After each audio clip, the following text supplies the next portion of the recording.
யாழ்ப்பாணம் பொது நூலகம் எரிக்கப்பட்டதற்கு நீதி பெற்றுத்தரப்படும் என்று அன்றகுமார திஸ்ஸநாயக்க அவர்கள் தெரிவித்திருக்கின்றார். தவிர நாடாளுமன்ற உறுப்பினருக்கான வாகன அனுமதி பத்திரம் இந்த வருடம் வழங்கப்பட மாட்டாது என்றும் அவர் குறிப்பிட்டிருக்கின்றார். 2025 ஆண்டுக்கான வரவு செலவு திட்டம் நாடாளுமன்றத்திலே சமர்ப்பிக்கப்பட்டிருக்கின்றது. அதனைத் தொடர்ந்தே அவர் இவ்வாறு பல விடயங்களை குறிப்பிட்டிருக்கின்றார். இது தொடர்பாக விரிவாக பார்க்க இருக்கின்றோம். 2025 ஆண்டுக்கான வரவு செலவு திட்டம் நாடாளுமன்றத்தில் சமர்ப்பிக்கப்பட்டிருக்கிறது. அதன் தொடர்ச்சியாக ஜனாதிபதி அவர்கள் உரை வழங்கியிருந்தார்.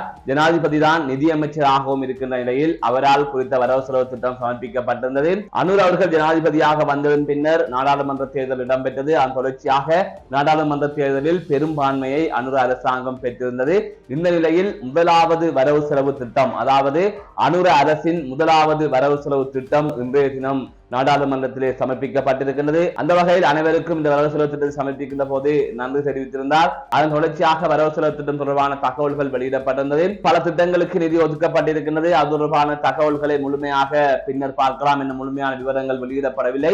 இவ்வாறான நிலையில் சில விடயங்கள் அங்கு வெளியிடப்பட்டிருக்கின்றது. அதன் அடிப்படையில் யாழ்ப்பாணம் பொது நூலகம் எரிக்கப்பட்டமைக்கு நீதி பெற்றுத்தரப்படும் என்று அவர் குறிப்பிட்டிருக்கின்றார். அதனை தாண்டி கடந்த கால வரலாற்றிலே தேர்தல்களுக்காக வாக்குகளுக்காக நூலகங்கள் எரிக்கப்பட்ட சம்பவங்கள் பதிவாகி இருந்தது.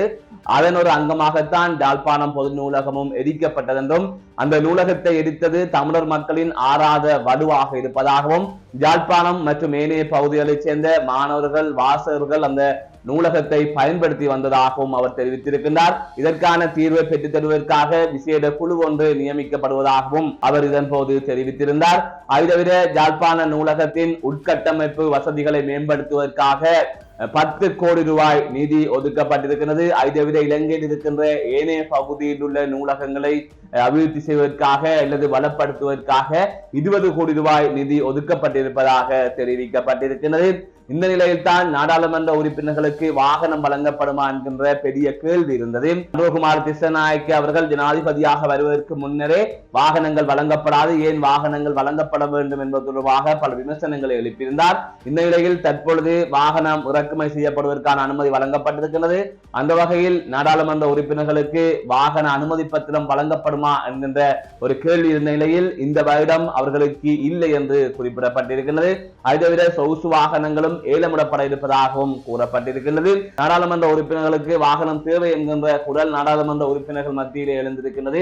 இன்னும் சொல்ல போனால் வெளியே சொல்லாவிட்டாலும் தேசிய மக்கள் சக்தி நாடாளுமன்ற உறுப்பினர்களுக்கு ஒரு அதிருப்தி நிலை இருக்கின்றது. ஒரு வாகன அனுமதி பத்திரம் கூட கிடைக்காவிட்டால் இந்த பதவியில் இருந்து என்ன செய்வது, மிகவும் கஷ்டப்படுகின்றோம் என்ற எண்ணத்திலே அவர்கள் இருக்கின்றார்கள் என்பதையும் அவர்களுடன் தனிப்பட்ட ரீதியில் பேசுபவர்களுக்கு அது தெரிந்திருக்கும். அந்த வகையில் தற்பொழுது இந்த வருடம் வாகன அனுமதி பத்திரம் வழங்கப்பட மாட்டாது என்று அன்றகுமார திஸ்ஸநாயக்க அவர்கள் திட்டவட்டமாக தெரிவித்திருக்கிறார். அதனை தாண்டி பல விடயங்களுக்காக நிதி ஒதுக்கப்பட்டிருக்கின்றது. இது தொடர்பாக ஒரு சிறப்பு ஆய்வை நாங்கள் அடுத்தடுத்து மேற்கொள்ள இருக்கின்றோம். மீண்டும் ஒரு காணொலி சந்திக்க இருக்கின்றேன். நான் நடராஜ் ராஜே.